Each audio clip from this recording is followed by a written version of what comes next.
Unacademy. Let's crack it. नमस्कार दोस्तों, pathfinder पर आप सभी का स्वागत है। मेरा नाम निधि है। दोस्तों, कर्पूरी ठाकुर के बाद अब लाल कृष्ण आडवाणी जी, जो कि बीजेपी के एक वरिष्ठ नेता हैं, उनको भी भारत रत्न दिया जाएगा, ऐसा अनाउंसमेंट किया गया है। अब क्या हम ये कह सकते हैं कि एल के आडवाणी को उनका ड्यू मिल गया है, जो रिस्पेक्ट वो डिजर्व करते हैं? उनका पॉलिटिकल करियर देखें, उनका कंट्रीब्यूशन देखें, तो मैं आपको बता दूं कि he is one of the को फाउंडर्स ऑफ बीजेपी। जब बीजेपी की शुरुआत हुई थी 1980 के दशक में, तो वो एक महत्वपूर्ण भूमिका में रहे हैं और बीजेपी को जिस पोजीशन पर आज बीजेपी है, यहाँ तक पहुँचाने में भी आडवाणी जी का बहुत बड़ा कॉन्ट्रीब्यूशन रहा है। तो आज के सेशन में हम उनके पॉलिटिकल करियर के बारे में, उनकी अर्ली लाइफ के बारे में जानने का प्रयास करेंगे। शुरुआत करते हैं with the news. Political success story, architect of Indian politics. Bharat की पॉलिटिक्स का आर्किटेक्ट भी उनको कहा जाता है। किस तरह की उनकी लेगेसी रही है, उसके बारे में हम डिटेल में आज बात करने वाले हैं। तो बीजेपी के वरिष्ठ नेता लाल कृष्ण आडवाणी जी को ऑनर किया जाएगा भारत रत्न से, जो कि देश का हाईएस्ट सिविलियन अवार्ड है। ये अनाउंसमेंट किया गया हमारे प्रधानमंत्री नरेंद्र मोदी के द्वारा इन दिस मॉर्निंग, जहां पर उन्होंने इस अनाउंसमेंट को करते हुए कहा, ये मेरे लिए काफ़ी भावुक क्षण है, काफ़ी इमोशनल मोमेंट है। नाउ लाल कृष्ण आडवाणी जी की बात करें तो is one of the most respected statesman of our times. हमारे समय के बहुत ही जाने माने और सबसे ज़्यादा रिस्पेक्टेड स्टेटमेंट्स में से हैं। ये हम भी कह रहे हैं और ये पीएम ने भी माना, और उन्होंने कहा कि उनका जो कंट्रीब्यूशन रहा है भारत के विकास में, वो डेफिनेटली मॉन्यूमेंटल है। ठीक है, तो इस संबंध में प्रधानमंत्री ने ट्वीट किया है एक्स पर और ट्विटर पर, और लिखा कि मेरे लिए बहुत इमोशनल क्षण है कि भारत रत्न दिया जाएगा उनके एक वरिष्ठ नेता को, श्री लाल कृष्ण आडवाणी जी को। ठीक है, भारत रत्न के बारे में बात कर लेते हैं। तो भारत रत्न, जैसा कि मैंने आपको बताया, भारत रत्न भारत का हाईएस्ट सिविलियन अवार्ड है ये, जो कि कन्फर किया जाता है in the recognition of exceptional service and performance of the highest order. आपने मतलब उच्चतम स्तर की सर्विसेज दी हैं, best of everything, exceptional services दी हैं आपने to the society, to the country etcetera. Now इसको इंस्टीट्यूट किया गया था 1954 में, और लिस्ट ऑफ अवार्डीज में कौन कौन है, तो जैसे कि आप देख सकते हैं यहाँ पर, it is Indira Gandhi ji, Mother Teresa, Lal Bahadur Shastri ji, Vajpayee ji, और हाल ही में सचिन तेंदुलकर, जो कि स्पोर्ट्स में उनके अविस्मरणीय योगदान के लिए उनको भारत रत्न दिया गया, और अभी कर्पूरी ठाकुर जी के लिए भी अनाउंस किया गया है इस साल ही, और अब लाल कृष्ण आडवाणी को ये अवार्ड मिलने वाला है, सम्मान मिलने वाला है। तो अगर हम आडवाणी जी की बात करें तो उन्होंने सर्व किया है deputy prime minister Atal Bihari Vajpayee ji की सरकार में, बिसाइड हेडिंग सेवरल मिनिस्ट्रीज, बहुत सारे मंत्रालय भी उन्होंने हेड किए। अब वो वन ऑफ द को फाउंडर्स हैं बीजेपी के, और राष्ट्रीय स्वयंसेवा संघ के मेंबर भी रहे हैं और हैं। Advani ji longest serving minister रहे हैं होम अफेयर्स के, होम मिनिस्ट्री उनके पास सबसे लंबे समय तक रही, और लॉन्गेस्ट सर्विंग लीडर भी रहे हैं ऑपोजिशन के लोकसभा में। वो प्राइम मिनिस्टर कैंडिडेट थे of BJP during the 2009 general election also. इनके बारे में, इनकी अर्ली लाइफ के बारे में, इनके पॉलिटिकल करियर के बारे में, कहाँ से शुरुआत हुई, क्या क्या रहा, उसके बारे में डिटेल में बात करेंगे। चेंजिंग पॉइंट्स क्या थे उनकी लाइफ में, उनके पॉलिटिकल करियर में, उसके बारे में भी बात करेंगे। बट बिफोर मूविंग फॉरवर्ड, ये मेरा छोटा सा इंट्रोडक्शन है दोस्तों। ये मेरा टेलीग्राम चैनल है जहाँ पर आप मुझे फॉलो कर सकते हैं मेरी सभी क्लास की अपडेट, शेड्यूल्स और पीडीएफ्स के लिए। अश्वमेघ बिगेस्ट एवर यूपीएससी सेमिनार हम लेकर आ रहे हैं आपके लिए दिल्ली में तालकटोरा स्टेडियम में 6 फरवरी को शाम 5 से 7 बजे। यहाँ ना केवल आपको IAS PCS officers, IAS IPS officer से आप रूबरू हो सकते हैं, बल्कि आपको टॉप एजुकेटर्स भी मिलेंगे, और बहुत और जो इस तरह के वरिष्ठ लोग हैं वो आप यहाँ उनसे रूबरू हो सकते हैं। रोमन सैनी भी इस सेमिनार का हिस्सा होंगे।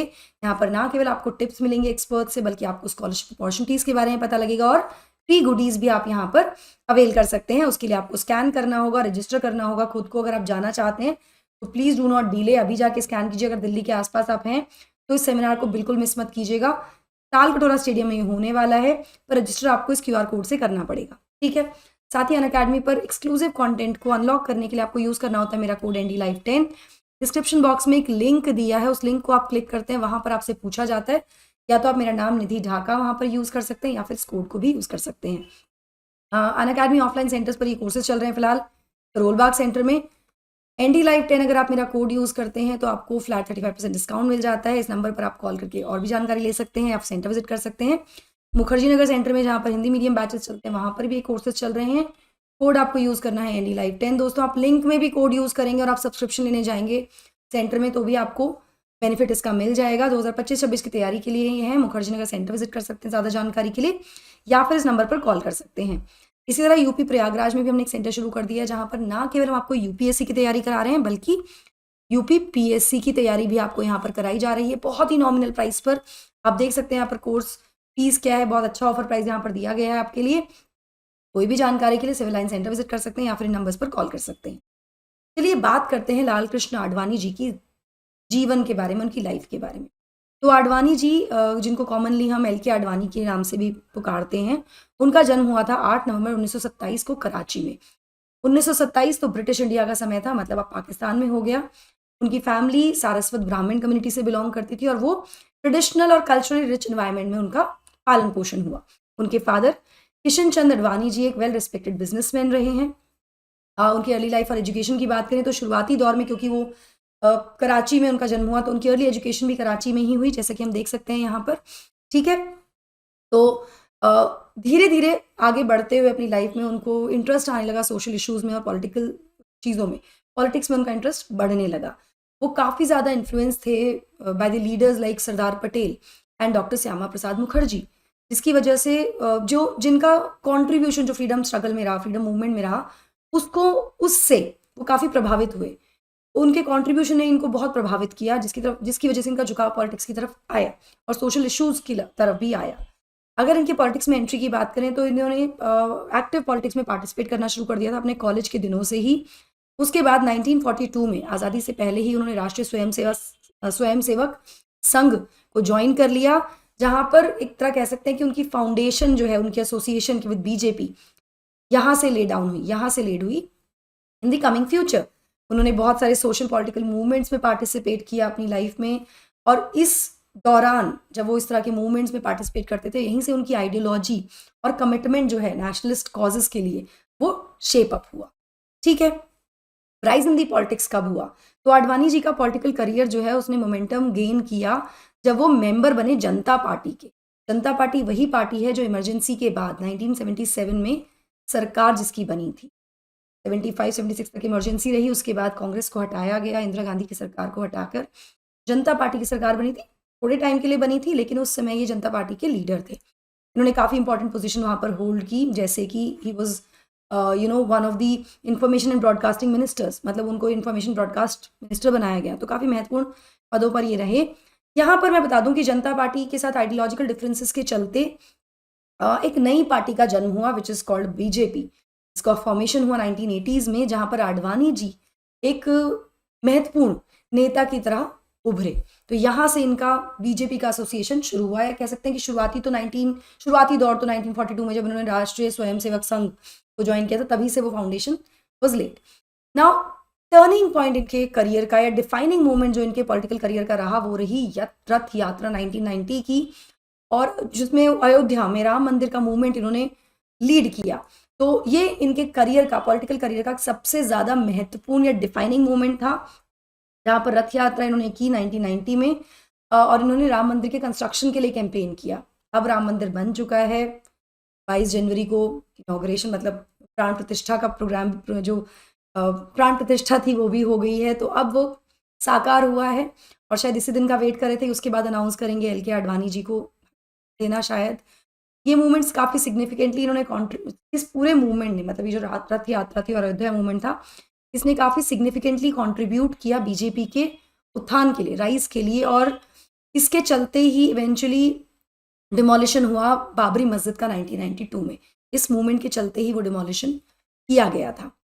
कंट्रोवर्सीज और क्रिटिसिज्म, अब नेता हैं तो ऐसा तो नहीं है कि कंट्रोवर्सीज क्रिटिसिज्म नहीं होंगे।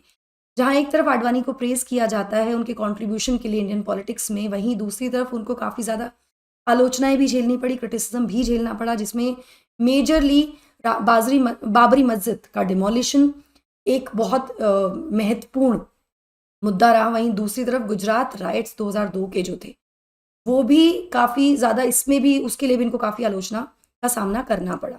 इन इंसिडेंट्स ने एक डिबेट स्पार्क कर दी थी हमारे देश भर में, सेक्युलरिज्म को लेकर, धर्मनिरपेक्षता को लेकर और कम्युनल हार्मनी को लेकर। तो ये कह सकते हैं कि ये कंट्रोवर्सीज या क्रिटिसिज्म इनको देखने पड़े अपने करियर में। लेटर ईयर्स और उनकी जो लेगेसी है उसके बारे में अगर हम बात करें, तो in the later years of his political career Advani ने काफ़ी क्रूशल रोल प्ले किया यंग लीडर्स को मेंटोर करने के लिए विद इन बीजेपी।